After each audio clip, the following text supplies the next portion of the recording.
Je suis arrivé à Pigma en septembre 2004 comme stagiaire et aujourd'hui je suis le directeur général du Fonareb. Alors la communication, c'était pas du tout dans mes projets à l'époque. Et je suis étudiant aussi en deuxième graduat à l'UPC en économie et j'ai cette opportunité de stage pour arriver à Pigma. Donc j'arrive dans un univers qui est que je connaissais pas, c'est mon premier job, j'ai jamais travaillé, mais je viens trouver un environnement qui est assez exceptionnel par la manière dont les gens voient les choses et par on va dire le souci de la qualité de ce qu'on veut délivrer. Et c'est ce qui commence en fait à me driver en fait, à me motiver tous les jours. Quand Alain arrive à Pigma, on signe à Heineken, Bralima donc. Les grosses marques de bière, c'est Skol versus Primus. On est dans des parts de marché du 75-25 pour Skol à l'époque. Et nous, on signe Primus. On est aussi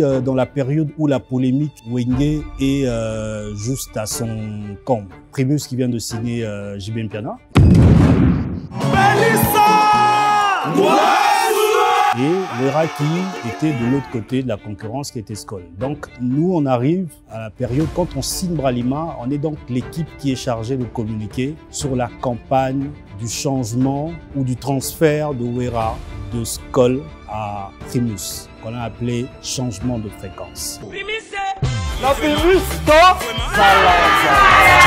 Ça, je pense que dans les annales, dans les records de Pigma, c'est certainement parmi les campagnes qui devraient être inscrites que je n'oublierai pas parce que ça a permis de voir comment la communication a pu impacter les habitudes des consommateurs alors à un niveau que vous n'imaginez même pas. La combinaison des insights qu'on avait du terrain, de ce que la polémique Wenge emmenait à l'époque et de la communication qui allait avec, la concurrence qui allait, a juste été quelque chose d'extraordinaire. Il y a celle-là, et puis il y a une autre très belle campagne que je n'oublierai jamais, c'est la campagne des Tozalaka Toza Tokozalakaka. Je me rappelle de ça particulièrement. Sur la bande son de cette pub-là, la pub télé, il fallait choisir des morceaux qui rappelaient chaque époque. Et on n'était pas d'accord avec Alain sur le morceau, je pense, 1974, où lui, il était pour Papa Wemba et nous, on était pour du Zaïko.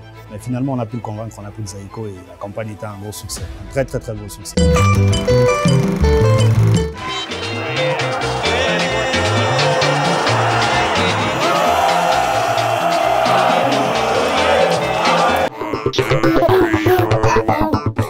Et ça, c'est quelque chose qu'il faut reconnaître aussi à Pigma globalement, c'est de prendre des personnes qui ne viennent, on va dire, de nulle part et de les transformer, finalement, de transformer leur vie. Parce que toutes les valeurs, toute la qualité de travail, toute la rigueur, finalement, je l'aurais apprise ici à Pigma. Et je suis content de voir que 20 ans après, l'histoire continue. Vous êtes là aujourd'hui, il y a des nouvelles générations.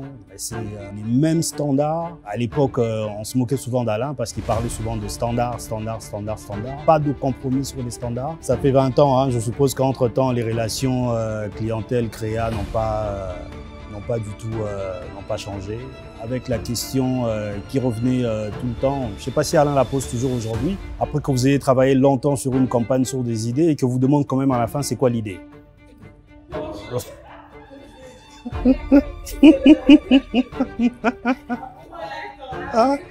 Ah ouais, et toujours voilà. Voilà.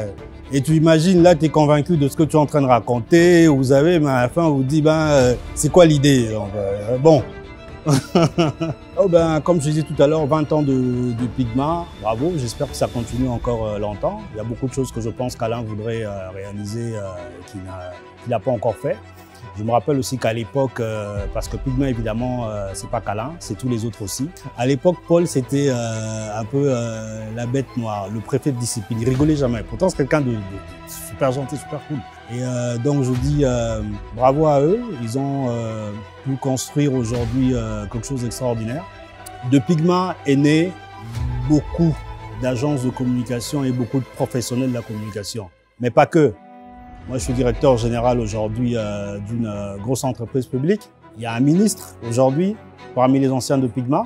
Donc voilà, je pense que Pygma doit en être fier et je pense que pour vous aussi qui êtes là aujourd'hui, l'avenir s'ouvre à vous et vous ne pourrez que beaucoup profiter de ce que vous avez, de ce que vous apprendrez ici à Pygma. Je me rappelle qu'à l'époque, Willy me disait, Patrick, quand tu seras sorti d'ici, tu seras capable de travailler à n'importe quel endroit. Je ne le mesurais pas à cette époque-là, mais je suis parti de Pygma pour Access Bank, qui est une banque nigériane avec un niveau de pression et d'exigence extrême. Mais le passage que j'ai eu à Pygma ici m'a permis d'affronter ça avec beaucoup de succès.